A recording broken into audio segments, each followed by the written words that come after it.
मित्रांनो, मन धागा धागा जोडते नवा या मालिकेच्या आजच्या भागामध्ये अण्णा आता सुखदाला म्हणतात की माझ्या आनंदीचं सार्थक सरांवर खूप प्रेम आहे आणि ते दोघेही एकमेकांपासून कधी वेगळे होतील असं मला वाटलं नव्हतं. नियतीनं नेहमी माझ्या आनंदीच्या बाबतीत घातच केला आहे, कारण माझ्या आनंदीला कधीच सुख हे मिळालेलं नाही आहे असं आता अण्णा म्हणतात. आणि नक्की तिच्या मनात असं काय आहे जेणेकरून ती सार्थक सरांवरचं प्रेम व्यक्त करत नाही आहे, ती त्यांच्याबरोबर राहत नाही आहे असंही अण्णा म्हणतात. सुखदा म्हणते तेच तर सत्य आपल्याला शोधून काढायचं आहे आणि आपण ते लवकरात लवकर काढूयात देखील. त्यावेळी ठीक आहे असं आता अण्णा म्हणतात. दुसरीकडे सार्थक हा रूममध्ये येतो, त्याचवेळी सुखदाचा त्याला फोन येतो. तेव्हा सुखदा विचारते आनंदी कशी आहे. त्यावेळी आता सार्थक म्हणतो ठीक आहे, पण सारखी तुला शोधायला जातीये बाहेर आणि भाईसुद्धा तिच्याबरोबर गेलाय. अर्थात त्यांना तू सापडली नाहीस, परंतु आपल्या गोडाऊनमध्ये आहेस ना तू, तेथे अगदी सेफ राहा, बाहेर पडू नकोस. गोडाऊनमधून जर बाहेर पडली तर भाईचे सर्व ओळखीचे तुला दिसतील आणि त्याने आत्तापर्यंत तुझा फोटो सगळीकडे दाखवलासुद्धा असेल की ही मुलगी गायब आहे म्हणून, आणि काही लागलं तर मला सांग, मी गोडाऊनजवळ घेऊन येईल मग. तेव्हा ठीक आहे असं सुखदा म्हणते. त्यावेळी आता त्या दोघांचं हे सगळं बोलणं आता रोंदा ऐकते आणि मनात विचार करते की बापरे, म्हणजे सुखदा गोडाऊनमध्ये आहे. त्याचवेळी ती शलाकाला म्हणते बघ कसं यांचं प्लॅनिंग चाललंय, असं म्हणून दोघीही रूममध्ये जातात. तेथे गेल्यानंतर आता त्या दोघीही म्हणतात की आपल्याला एक न्यूज तर मिळाली आहे की सार्थक आणि सुखदा एकमेकांबरोबर बोलत होते आणि सुखदा ही हरवलेली नाही आहे, ती गोडाऊनमध्ये आहे. पण आता शलाका म्हणते चल आपण सुधा काकूला पटकन जाऊन सांगूयात. वृंदा म्हणते वेड लागलंय का तुला, आपण कसं तिला सांगणार आहोत. अगं आपण जर तिला सांगितलं तर आपल्याला कोणतेच धागेदोरे मिळणार नाहीत, तुला समजतंय का. एकतर आता सार्थकने सुखदाला सांगितलं असेल की कल्याणी हीच आनंदी आहे. मला तर असं वाटतंय सुखदासमोर आता सत्य आलेलं असणार. त्यानंतर आता सुखदाला आनंदीला आणि सार्थकला एकत्र आणायचं आहे म्हणून सार्थक आणि सुखदा एकत्र प्लॅन हे समजतंय की नाही असं म्हणून आता ती लगेच तरी कॉल करते आणि हे काम जोखमीचं असेल तरीही पैसे तेवढेच तुम्हाला मिळतील असंही सांगते आणि फोन ठेवते. तर शलाकाला याबद्दल काहीच माहीत नसतं. तेव्हा आता शलाका वृंदाला विचारू लागते. दुसरीकडे सार्थक हॉलमध्ये बसलेला असतो. तेवढ्यातच तेथे आता आनंदी आणि त्याचबरोबर आदर्श हे दोघेही येतात. ते दोघेही आता तेथे आल्याबरोबरच आता विचारू लागतात की सुखदाचा काही पत्ता लागला की नाही. तेव्हा सार्थक म्हणतो नाही लागला, मी पोलिसांना विचारले आणि माझ्या मित्राला सुद्धा, असं म्हणून तो एकदम रिलॅक्स्ड असतो. त्याचवेळी आता आनंदी म्हणते असं कसं तुम्ही रिलॅक्स राहू शकता. मग आता आदर्श म्हणतो की हो ना, मी मगापासून पाहतोय तू अजिबात काही ॲक्शन घेत नाही आहे, बाहेर तिला शोधायला जात नाही आहे, नक्की काय चाललंय रे सार्थक तुझं. त्यावेळी आनंदी म्हणते मलाही काही कळत नाही आहे यांचं नक्की काय चाललं आहे. यांनी सुखदाला शोधायचं सोडून यांचं नुसता आरामच चाललाय आणि चेहऱ्यावर सुद्धा अशी हरवल्याची काही भावना दिसत नाहीये. तुम्हाला कळतंय का सुखदा गायब आहे. असा निवांतपणा सोडा की सार्थक सर आता, अहो नाहीतर परिस्थिती आता हाताबाहेर जाईल. त्यातच तेथे आता सुधा येते आणि म्हणते हो सार्थक, असा निवांत तू बसू नकोस रे. जर उद्या जाऊन सुखदाच्या आईवडिलांना समजलं ना सुखदा गायब आहे तर परिस्थिती खरंच हाताबाहेर जाऊ शकते. तेवढ्यातच उमा आणि सुखदाचे वडील आता तेथे येतात. त्याचवेळी आता सुधाला सारखी ती प्रश्न विचारू लागते, अगं सुधा सांग ना माझी सुखदा कुठे आहे ते. तेव्हा सुधाला आणि घरच्यांना मोठा धक्काच बसतो की नक्की आता यांना काय उत्तर द्यायचं. तेव्हा आता कुणी काही बोलत नसतं. तेव्हा आता उमा म्हणते कल्याणी अगं काहीतरी बोल ना प्लीज, मला खूप टेन्शन आलं गं माझ्या लेकीचं, तू अशी बोलत नाही आहेस ना, मला खूप टेन्शन आले खरंच. त्यावेळी आता आनंदी खरंच काही बोलत नसते. म्हणूनच आता उमाला वेगळा संशय येतो. तेव्हा आता सुखदाचे वडील म्हणतात अरे सार्थक, तुझ्याकडून उत्तराची अपेक्षा आहे, बोल ना अरे तू काहीतरी, कारण तू जर असा काही बोलला नाही, शांत राहिला तर आम्ही काय समजायचं. तेव्हा लग्नानंतर तू तिचा कसा सांभाळ करणार आहेस जर तू वागत राहिला तर, असं आता सुखदाचे वडील विचारतात. मग आता उमा म्हणते अरे बोल ना सार्थक, काहीतरी बोल, तू बोलला नाही तर मग कसं होणार. तेव्हा आता सार्थक म्हणतो सुखदाला काहीही झालेलं नाही आहे, ती एकदम छान आहे, ठणठणीत आहे आणि सेफ आहे. तेव्हा आता सुधा म्हणू लागते की आभा अगं तू टेन्शन घेऊ नकोस, सुखदा असेल इथेच कुठेतरी, तिला गंमत करायची सवय आहे ना म्हणून ती गंमत करत असेल. त्याच वेळी आता गंमत म्हणजे असं कसं म्हणू शकताय तुम्ही, सुखदाचे वडील विचारतात. पुढे आता सार्थक म्हणतो मला ही सुद्धा काही कल्पनाच नव्हती असं काही घडेल म्हणून, नाहीतर मी असं काही घडूच दिलं नसतं. त्यावेळी सुखदाचे वडील विचारतात काय म्हणालास सार्थक तू. त्यावेळी आता आभा ही खूपच हायपर होते आणि म्हणते माझी मुलगी या घरात इथे राहत होती आणि आत्ता तुम्ही म्हणताय की आम्हाला काहीच कल्पना नाही, असं कसं तुम्ही म्हणू शकताय बोला बरं. मग आता आता ती खूपच चिडलेली असते ते पाहून सर्वजण काळजीत पडतात. तेव्हा जे काही आहे ना ते अगोदर खरं खरं सांगा, नाहीतर आम्ही काय करू ना याची कल्पनासुद्धा तुम्ही करू शकत नाही, असं आता लगेच आभा म्हणते. त्याचवेळी आता आभाला काय सांगावं हे कुणाला कळत नाही. सत्य जर सांगितलं तर खूप मोठा प्रॉब्लेम होईल या विचाराने सगळेजण एकमेकांकडे पाहतात. मग काही वेळातच तेथे आता वृंदा म्हणते अहो आभाताई इथे सगळ्यांना सगळं काही माहिती आहे. तेव्हा काय माहिती आहे असं आभा पुन्हा विचारते. अहो तुमच्यापासून सगळं सत्य लपवून ठेवलं गेलं आहे. वेळी आता आनंदीला मोठा धक्का बसतो की आता जर सर्व सत्य समजलं तर खूप मोठा प्रॉब्लेम होईल. या विचाराने ती वृंदाला गप्प करण्याचा प्रयत्न करते. तेव्हा आदर्श आता म्हणतो की आई हे तू काय बोलतीयस, तुला तुझं समजतं का. मग आता वृंदा म्हणते आदर्श मी खोटं बोलतीये असं तुला वाटतं का रे. अरे मला सांग सुखदाचं लग्न या घरात ठरल्यापासून ज्या काही गोष्टी घडल्या त्या योग्य होत्या का, सांग बरं मला. अरे तुम्ही सर्वांनी मिळून सुखदापासून एक मोठं सत्य लपवून ठेवलं आहे. तेव्हा आता वृंदाचा सगळ्यांनाच खूप राग येऊ लागतो. तेव्हा आता आदर्श रागातच म्हणतो आई तू वेगळ्या विषयाला फाटे फोडते आहेस. तेव्हा वृंदा म्हणते नाही नाही अरे आदर्श मी वेगळा विषय काहीच बोलत नाहीये आणि आज मला बोलू दे, मला आज कोणीही थांबवणार नाही समजलं. अरे बिचाऱ्या सुखदाच्या जीवाचा प्रश्न आहे, तुम्हाला कळतं की नाही. तेव्हा आभा आणि सुखदाचे वडील दोघेही आता प्रश्नार्थक नजरेने आता लगेच वृंदाकडे पाहू लागतात, कारण त्यांच्या मनात आता खूप प्रश्न आलेले असतात की नक्की सुखदाचं असं काय झालंय आणि यांनी काय लपवून ठेवलंय.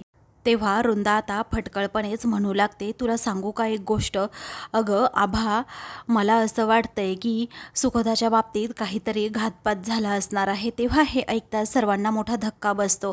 सार्थक म्हणतो की काही पण बोलू नकोस काकू, तू जरा गप्प बस. मग आता वृंदा म्हणते आज मला बोलू देत सार्थक आणि मी बोलणार आहे, कारण माझ्या कानावर जे आलं आहे ना ते तू सांगत नाही आहेस. तेव्हा सार्थक विचारतो काय काय अगं काकू जरा गप्प बस, मी काय म्हणतोय तुला. मग आता फटकळ वृंदा ही सांगू लागते हो आभाताई हे ऐका, मी एकच गोष्ट तुम्हाला क्लिअर करून सांगतेय. अहो सुखदाला काही दिवस सारखे धमक्यांचे फोन येत होते. ते कुणाचे तर आनंदीचे, म्हणजेच सार्थकच्या पहिल्या बायकोचे धमक्यांचे फोन सारखे सारखे तिला येत होते. कारण तिला जेव्हा समजलं सुखदा आणि सार्थकचं लग्न ठरले तेव्हा तिला अजिबात ते पटलं नाही आणि सार्थकच्या आयुष्यातून कायमचं निघून जाण्यासाठी आनंदी हे धमकीला करत होती. त्याच वेळी सर्वांना आता वृंदाने सत्य सांगितल्यामुळे खूपच मोठा धक्का बसतो. तेव्हा आता सर्वजण हे वृंदाकडे पाहू लागतात. मग आता सुधाला सुद्धा माहीत नसतं की आनंदी धमक्यांचे फोन देते.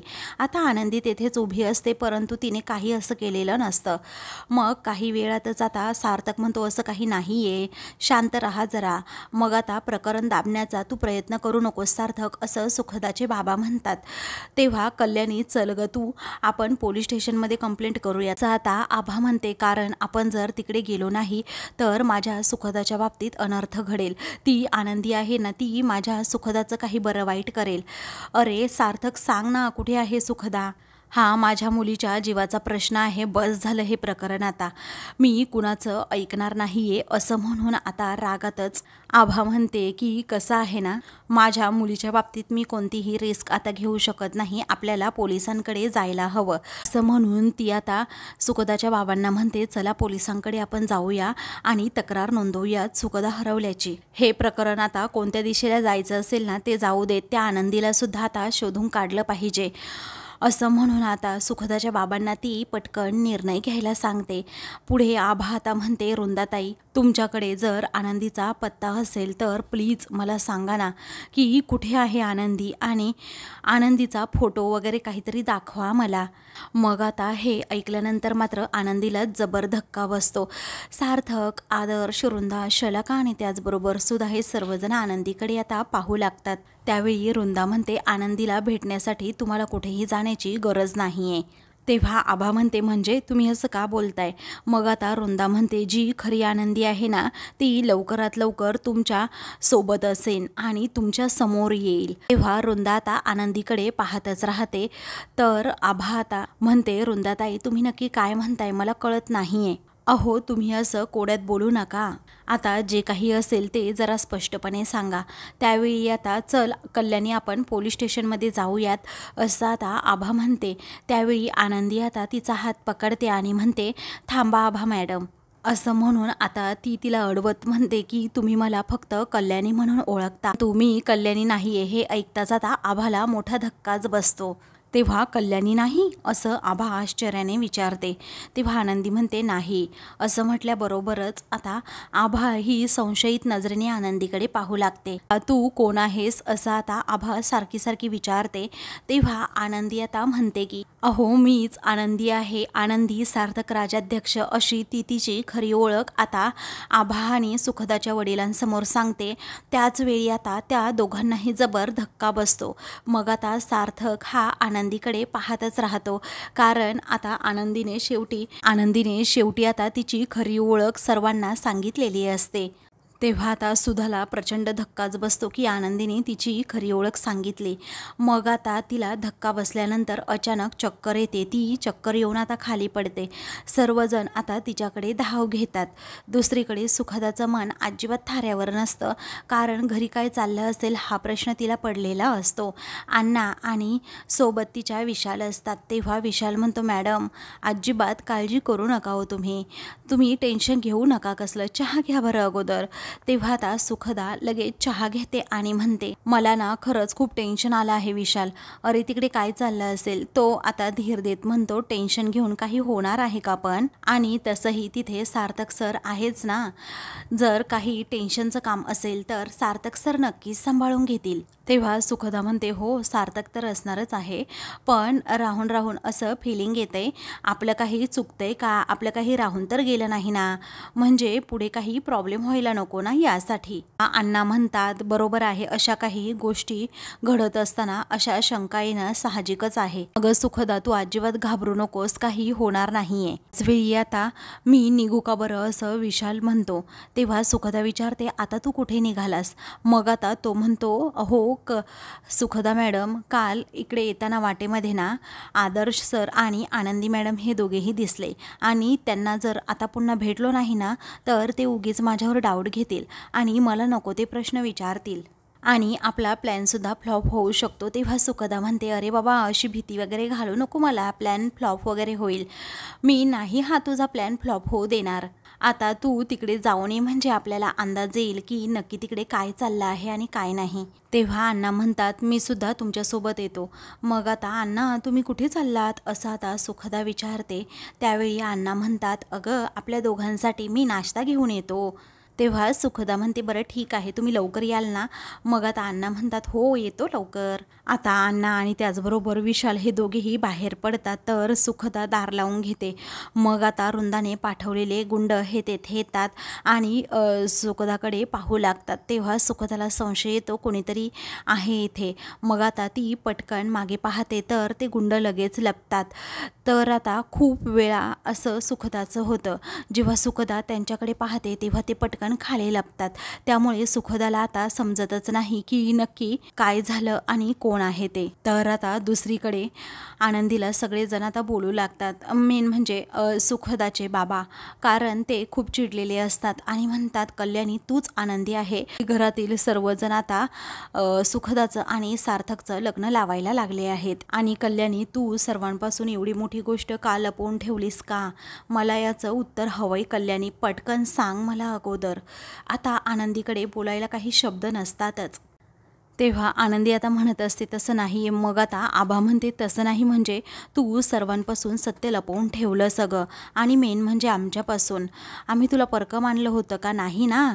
त्याचवेळी आनंदी म्हणते जर मी तुम्हाला हे सत्य सांगितलं असतं तर तुम्ही सुखदाला सांगितलंच असतं, आणि मग सुखदा सार्थक सरांसोबत लग्न करायला तयार कधीही झाली नसते. अहो, आपल्या सुखदाचं सार्थक सरांवर खूप प्रेम आहे ना, म्हणूनच हे सत्य मी तिच्यापासून लपवून ठेवलं होतं आणि तिला सुद्धा कधीही कळू दिलं नाही. तेव्हा सुखदाचे वडील आता म्हणतात की नाही कल्याणी, तू पूर्णपणे खोटं बोलतीयस. अगं, खोटंच बोलतीयस तू. असं का करतेस तू? खरं काय आहे ना ते सांग आम्हाला. अगं, तुला असं वागताना काहीच का वाटलं नाही? त्यावेळी आता आभा म्हणते स्वतःच्या मुलीसारखं तुला आम्ही सांभाळलं. अगं, पोटच्या मुलीसारखा तुझा सांभाळ केला, आणि सुखदाला जेवढं प्रेम दिलं ना तेवढंच तुलाही दिलं. तितकंच प्रेम तुला दिलं असूनही तू आमच्याबरोबर खोटं बोललीस, खोटं वागलीस. अगं, तू हे फळ दिलं आम्हाला, ही केवढी मोठी फसवणूक आहे, तुला कळत नाही का? नाही कल्याणी, आम्ही तुला कधीही माफ करू शकत नाही, असं आता सुखदाचे बाबा देखील म्हणतात. तेव्हा आनंदीला खूप वाईट वाटतं. ती खूप रडू लागते आणि म्हणते सर प्लीज तुम्ही तरी असं बोलू नका, कारण परिस्थितीच तशी होती, मी कुणाला काहीही सांगू शकत नव्हते. आनंदी आता सारखी सारखी माफी मागत असते. ते पाहून आता आभा म्हणते बस झाली तुझी ही नाटकं, अजिबात तू माझ्याशी बोलू नकोस आता, असं म्हणून ती आनंदीला झिडकारते. त्याचवेळी आता ती सार्थकला म्हणते तुम्ही दोघांनी माझी खूप मोठी फसवणूक केली आहे. त्यावेळी आता आभा सार्थक समोर हात जोडते आणि म्हणते सार्थक प्लीज, तुम्हा दोघांना एकत्र संसार करायचा आहे ना, करा मग संसार.